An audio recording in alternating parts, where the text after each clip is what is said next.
time where they said, I mean, coming fast forward, like super fast forward, Franco wants to fill up the stadium. Then that article, I felt like that article, I don't know, it just didn't feel like it came from you, and also felt like it was a hit piece. It just felt like somebody, it felt like somebody was paid, because I think you're right about this hater thing. Without an enemy for Franco to fill up that stadium, because he can 100%. No one's doubting Franco. Let me tell you, like, I've been Franco in the studio. That guy is super smart. He's intelligent, and he speaks like 6 languages or something like that. I know he speaks French. He speaks French, Swahili, Kalanga, Tswana, English. That guy is crazy, and I know he can fill up. He's smarter than everyone of us. But I'm not saying he did it, but I felt like somebody just that was a spark they needed to. Let me tell you. Let me confirm what your conspiracy.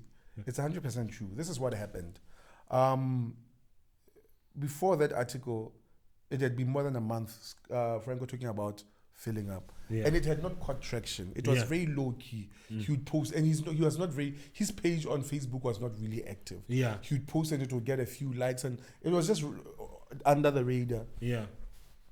But after that hit piece, which it was not true to start with. Yeah. And it sounded, and after the fact, after I spoke to the journalists who did that and following up and trying to get them to retract and the things they did after that in the whole thing, and the response of the people of the team of Franco and his team. Yeah. For me, I could confidently, I don't have evidence, but I could confidently feel it felt really, really planned. Yeah. It felt like it was going the way, or even better than they'd hoped it would go. Yeah.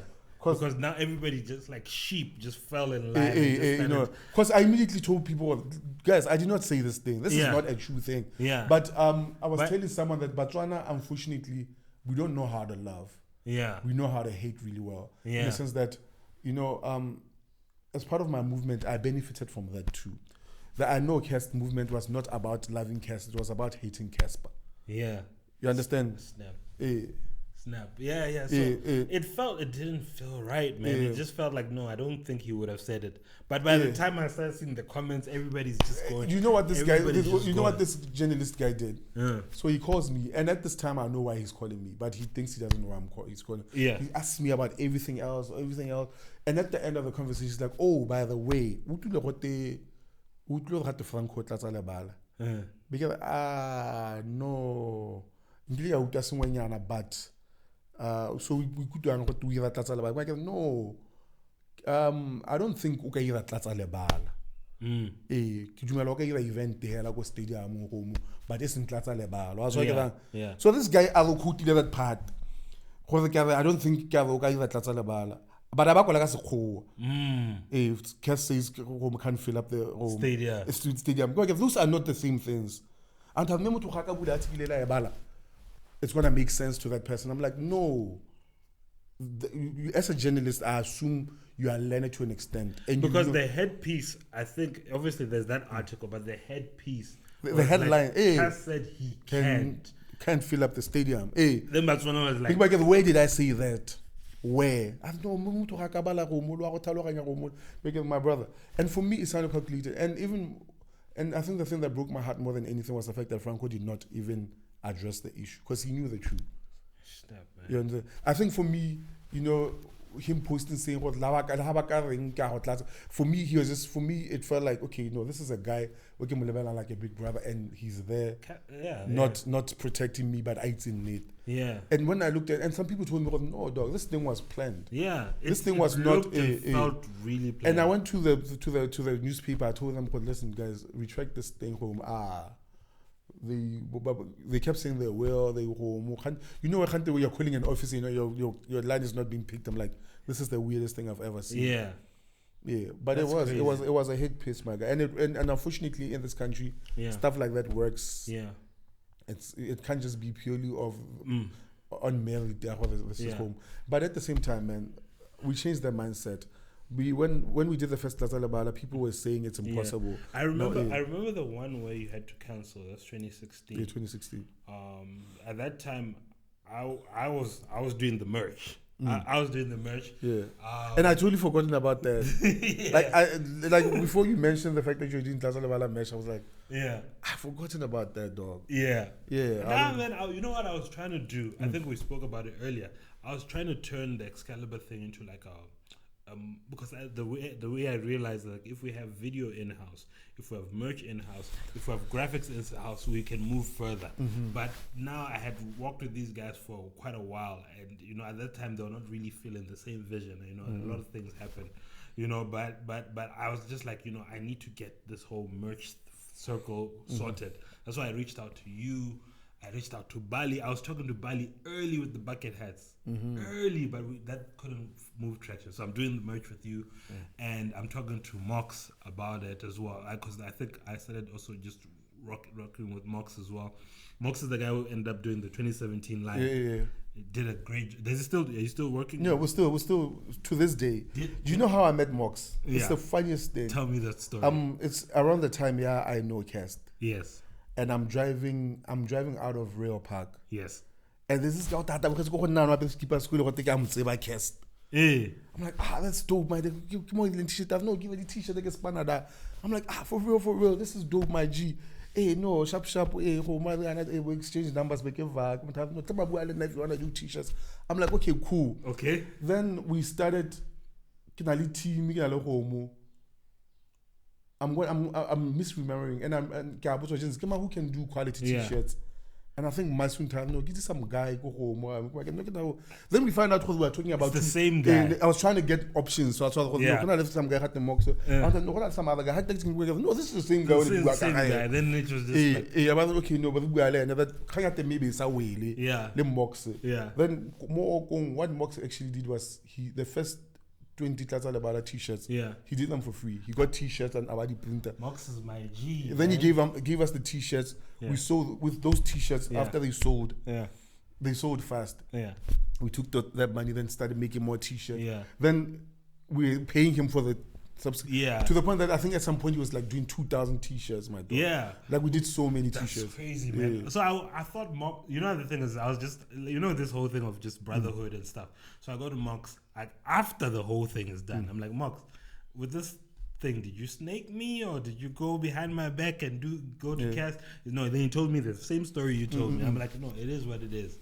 It doesn't have to be anything. But the thing about but it's GC. It is what it is. No, it happens. Yeah, but the thing about it is, I never actually had that discussion with you. Or I never actually went to you and say, hey man, how did this happen? And this is the first time. That's why you even forgot. But Mox was the right guy for it. First of all, you won't get a guy who's that entrepreneurial locally, who's hardworking, who can also see the vision. But I also tell you, I think he didn't get the vision. Like even you were saying, like at first he wasn't really feeling the thing. Like he didn't really get the vision. It took time for him to get the vision, and he was half there when he met you with the Kamutsiva Kast. Whatever, he was just getting there. His mind was that's crazy. So yeah, Mox is doing that. No. I met you that time, and you had to cancel the first time. Yeah. What was it? The rain? What was happening that time? Do you know what I do when I communicate publicly? I don't lie. I as a principle, I don't lie. If anything, I feel like the communication might be misconstrued or I would rather not communicate at all. Yeah. You understand? Than just outright right. So when we were doing the first Tlaza Lebala, it was so many things happened, dog. Yeah. I like the way you put it, being snaked. I was snaked left and right. No, that's blind. Yeah. But I was literally. It came to a point whereby I was just spending my own cash doing everything. We had zero sponsors. I was hoping to get support from. Was that one of the reasons why you started closing down the office and stuff? Or was it like? Yeah. I'll get to. I had to close down the office, the studios, and everything. Yeah. Because I spent a lot of money on that event. Yeah.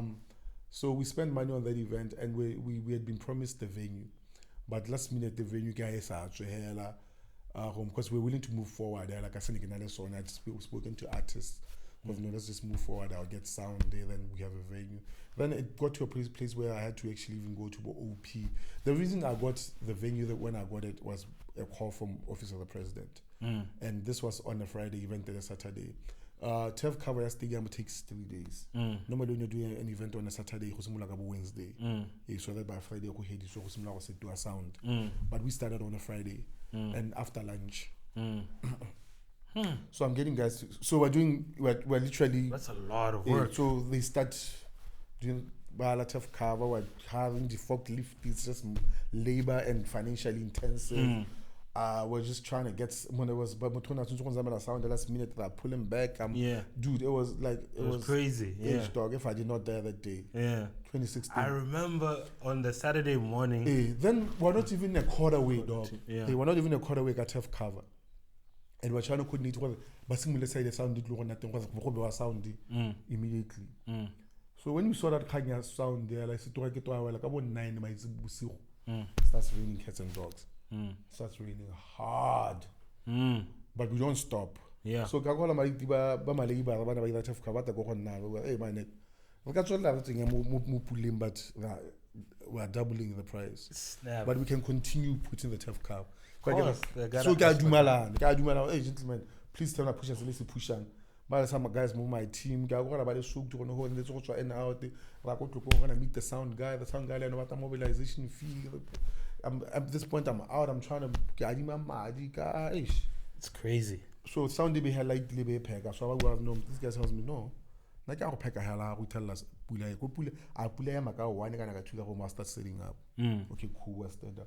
But then pula at some point they nearly so much that those guys had to stop. They could not continue anymore.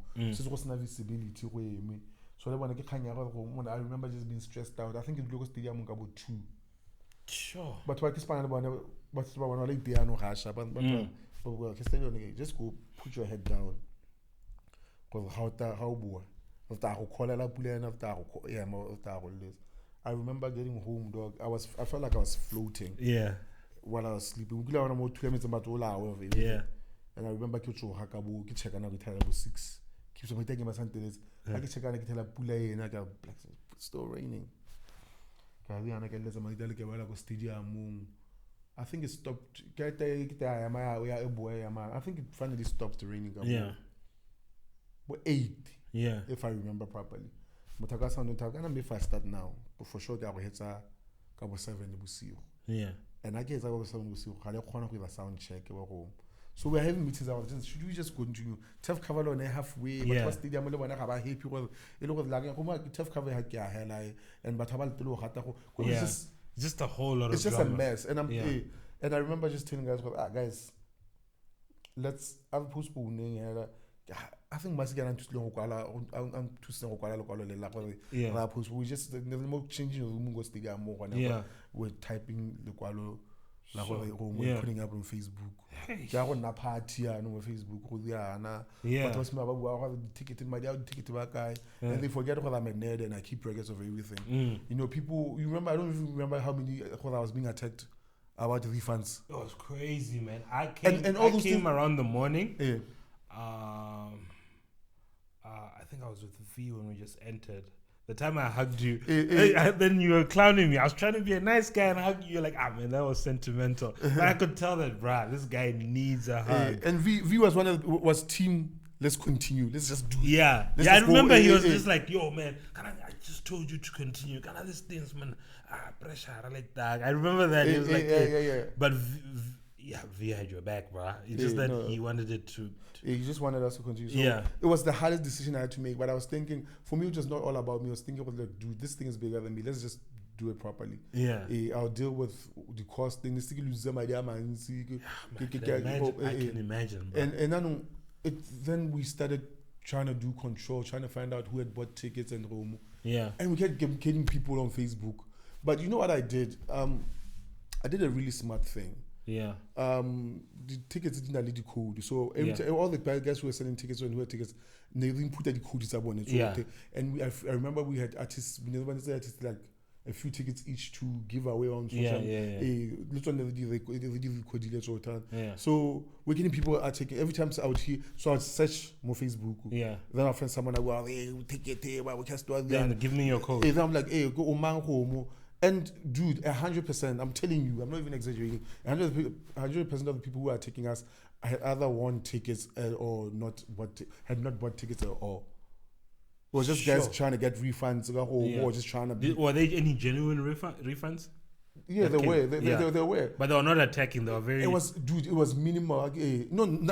But about the refund were people who just literally, because we put our contacts. If you want a refund, kind of what information in call. Yeah. Those were not people going on Facebook. They'll just say, hey, no, the refund. And most of them were telling me, hey, dog, now just hold on to my ticket. Yeah. Because those are people who just. The guys were like, I'm doing it. You're doing next year. That's why when we did 27, we said everyone who held on to that ticket would automatically turn them into double tickets. Yeah. It was just our way of saying thank you.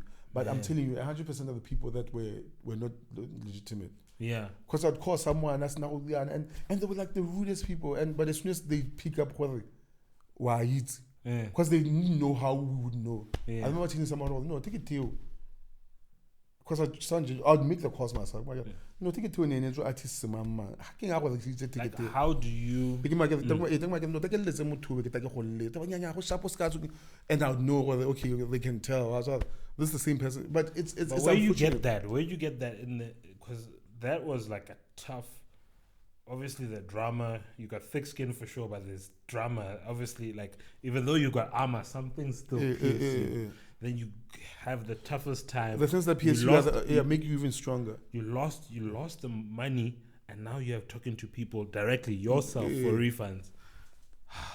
Dog, it had to be done, eh? It literally. There was no one else to help you, like at that time.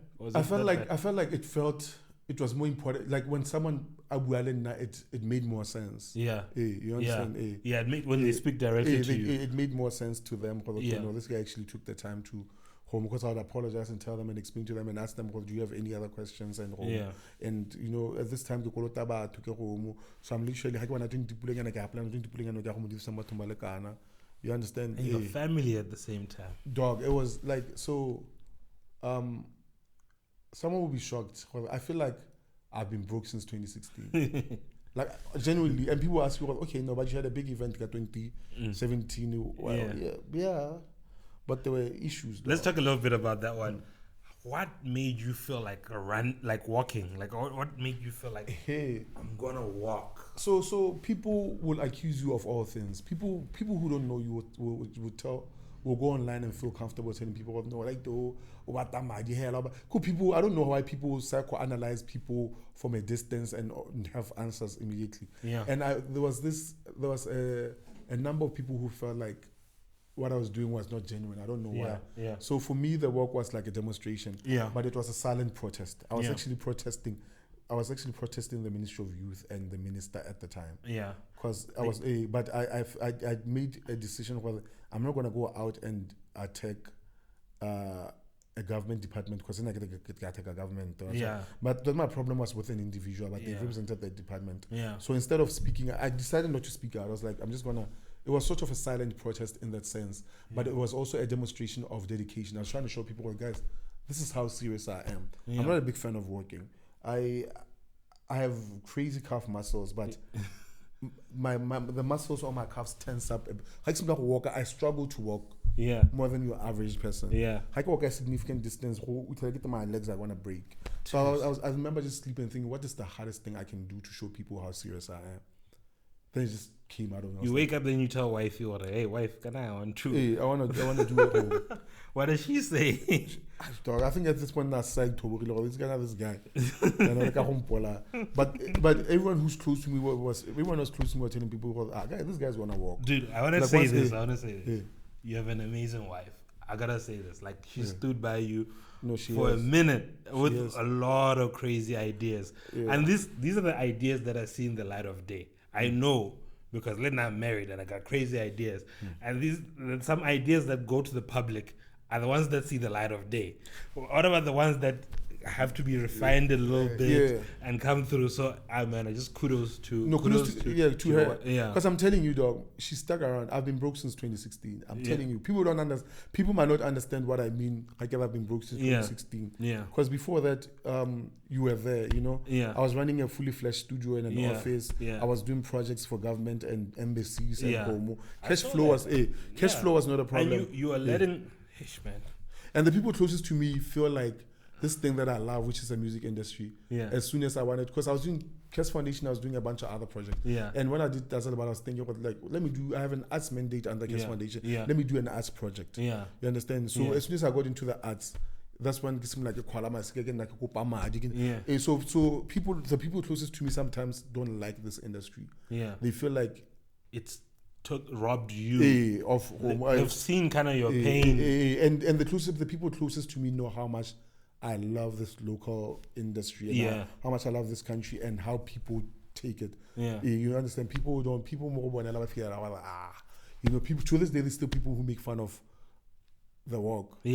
A history making work, something that has never ever been done before. You understand? For it reflects really, people don't understand how poorly it reflects on us as a nation. If someone was to show up out of a different country and just go through the whole story and see some people's responses, they will be baffled. Okay, this history making thing, but it will still, for me, man, I'm still determined to win, not for myself. I wanna serve as a demonstration of how far you can take How it. tough was the walk, man? It was the toughest thing I've ever done in my life.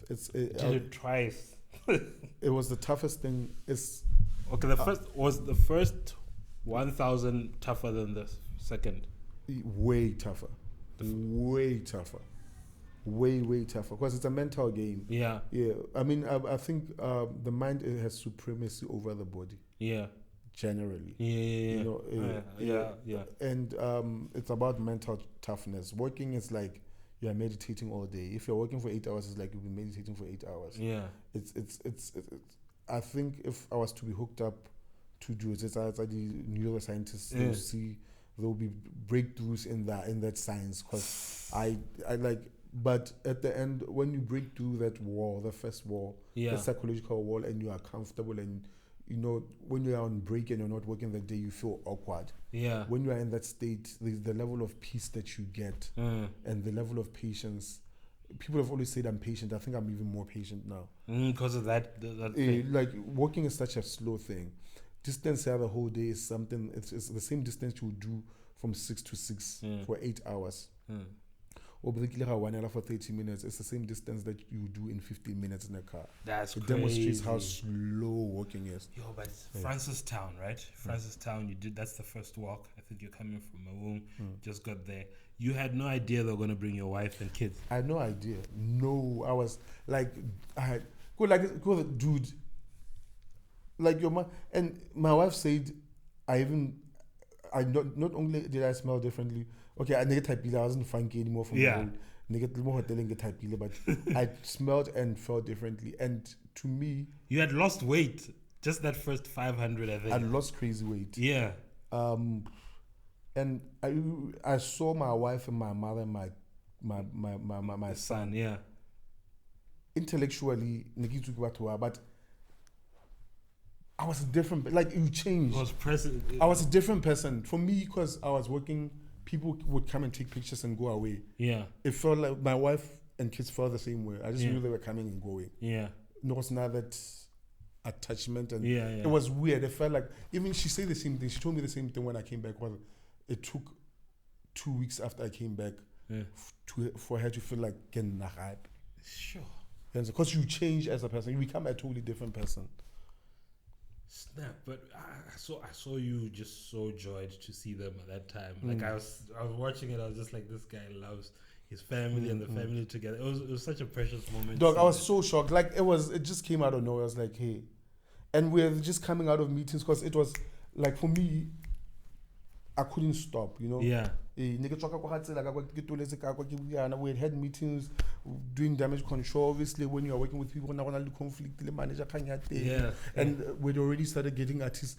I think that we were discussing how the artists a bunch of artists had wanted to come perform for the main event. Yeah. When about pledges to perform mahal. Yeah. And we had a list of close to 60 people. Yeah. And we're there discussing whether who do we keep, who do not keep. Yeah. It was one of those things because that's why we ended up having 45 people perform for stadium. Yeah. We did not want that many, but Yeah. it was one of those things where if people are saying we want to come do it, Yeah. how do you say no? Yeah. And unfortunately, because some people couldn't perform. Yeah. That's why it was baffling for me immediately the week after that. The artist. I'm like, Because a lot of guys actually volunteered. guys for free. volunteered and pledged, and on top of that, we actually gave them something after the event. The day was fantastic in the sense that the whole show went well. People came and stuff, but some things didn't go according to plan. Yeah. What didn't go according to plan? I think we're not ready for that number of people. We're ready for a lot of people, but not that amount. Really? Yeah, there was a time there was a bottleneck. There was no movement all the way to the circle, so we had to open the gates in Ghana. I think for that period, if guesstimated, maybe probably 1,000 plus people went in without paying, which was not a bad thing. Yeah. The stadium is big. You still don't lose much. Yeah. But ultimately, 1,000 plus people. Sure. to just take out that bottleneck. Just that bottleneck, yeah, because now you're causing commotion. For there were other people who things. came there and were not even able to go in. Yeah. If I was to estimate the people that wanted to come to that place, it was 25,000 plus. Yeah. We're not able to accommodate everyone because no only mayhem. The way we're not ready for that amount. I think at the most we're ready for about 10,000 anyway. But after the event, that's crazy, Kast. Like you wanted to fill it up. Yeah. And it literally was filling up, but administratively, we didn't understand what that would. And I had a team. What I did is I don't micromanage. Yeah, not blaming them. Because excuse. I was not intimately gating. I was not part of that. Yeah, I was there before, but go even the artist. Yeah, I was just backstage chilling out, taking pictures and home. Yeah, obviously some emergencies will come to you all home. Yeah, but we couldn't account for a lot of money after the event. Yeah. The reason I did not go out and say we can, for me, it had no value. That's why I would rather not lie. I would keep quiet. What do you mean you couldn't account for the money? Money was missing after the event. A bunch of money was missing. A lot of money. Not only gating for the event. We did not have a contingency for coolers. Yeah. In keeping record of them, we don't even know. They wouldn't even get a type from Madiadi Kuda. Obviously, and if I mention people's name, I feel like it's unfair because I'm putting them on blast, but I can evidence. But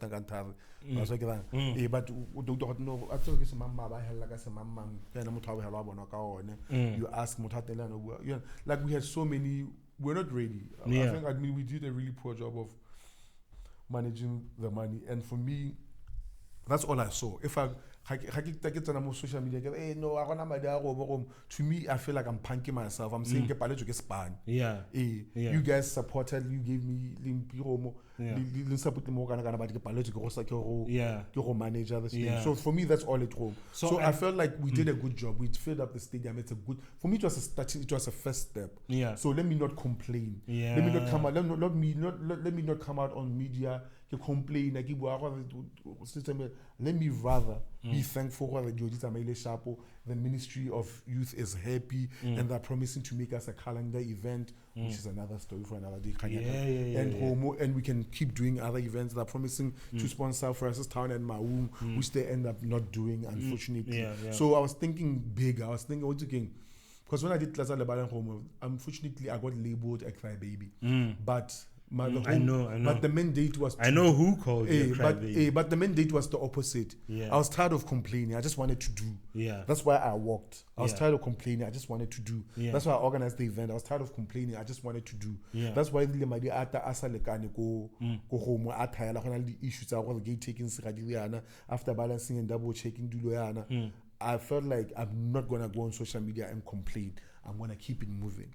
But now they feel like now you're snaking people because you're not talking about it and stuff. But that's has always kind of been your PR, where you just keep quiet about a lot of things. And does that work for you? Keeping quiet, it works for probably your mental health and stuff. But people who are corporate and professional would say what they would advise what no, don't respond to such weird things. Don't respond. And I would agree. The fact that I did that, but from experience, things have changed. People don't consume the newspaper, and there was no really the buffer in between. Social media, things that are instant. Nete will move around the world while the truth is still lacing up. And the thing about it is, so one thing I've learned, bad news travels faster than good news. So I would advise people from my own experience. Because when there's a misconception, address it immediately. It doesn't matter how ridiculous it is. The one thing I learned is leka go address the issues since di le gone ho how so epa gone ho ke bile sometimes don't overthink it ha so is nnete ba batho ba modimo go mo a se nnete but I don't blame myself for taking the route that I take, because for me I was taking the higher ground. In the other go agile go phakala no ke tso ga se nnete ke okay no cool.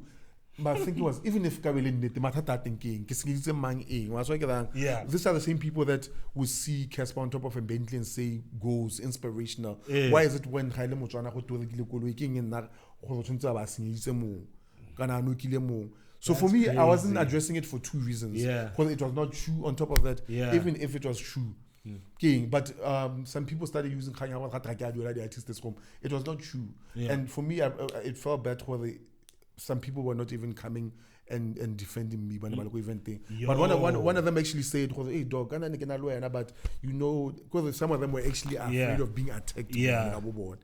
Because social media sometimes. I wanted to ask you about that. I've noticed that because I know some of the things. You've got a lot of people that you've put on. You've got a lot of people that have been, even just by having a studio, there are a lot of guys that I will say it, you let slide, that have got number one hits, that never got charged, nothing, right? And none of these guys ever come when you are being attacked on social media. None of these guys ever come in your defense. But I know they'll be in your DMs going, "Hey man, I stand with you."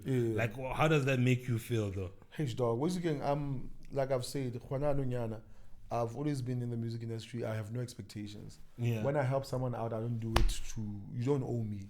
I don't have a police or one kolota because go to say ABCD. I have zero expectations. There's a Bible scripture that says when you do something, do as if you're doing it for God. I think the most important thing about like the what it's saying to me is like, I don't do it for people. Because if you're doing it for people, people are going to let you down. You're going to expect something. If you're doing it for God, then you know that where your blessings are going to come from. If you're doing it for people are going to snake you, things are going to happen. No one owes you a single thing. And if you are doing it or expect the outcome, then you are not genuinely doing it. That's just my personal home. So I've always been that guy. I don't have expectations. It always comes as a plus. You are going out of your way to look out for me. And I've learned a lot about human beings, man. But ultimately, people like hype and following hype. But I've learned where the hype is not sustainable. And I've literally learned where they address issues immediately, build slow and consistently, and do the right thing, whether it's popular or not popular. That's fire, man. That's fire, man. I mean, we've been chatting for almost 2 hours. Yay! Yeah. Don't worry, we'll wrap it up. I mean, anything you want to say, talk about, I know. It flies. It's good conversation, though. It feels like 15 minutes. It's been forever, Yeah, man. I'm not sure Yes, fine. Yeah, man. Shout out to you. Very proud of you, man. I've known you forever. Yeah, man. I know how much passion you have for this space too. You know, on Tomola Pelo, because you love this thing so much, and I pray that it just goes the way we want it to go. 100%. And ultimately, get a lot of guys like you say like you understand, and probably vice versa. We'll keep each other going, man. 100%, man. 100%. Yeah. I think that's all about. That's it. I mean, just do right, man. Do right without expectations. Just do right without expectations. 100%. What do you have in the works, man? What are you working on? New music. Okay. That's coming back. Okay. You know what I decided to do? I'm just gonna try and do everything I'm good at. Yeah. So I'm presenting right now. Okay. I'm trying to get into spaces as a podcast because I can talk for this long. Come on. What about MCing? MCing events? I'm not a big fan of MCing, eh? Yeah. I'm not a big fan of MCing. I feel like it's a lot of work. I feel like you are there from the beginning to the end of the event. Yeah. You know, and you're used to coming in and going. Yeah, like emceeing is like hosting. Yeah. And it's like judging. Yeah. Okay. You're expected to sit there. That's why I was judging my one thing but then I should charge you 4 times what I charge to perform. Because I'm there throughout. People looking at my mug. It makes sense. It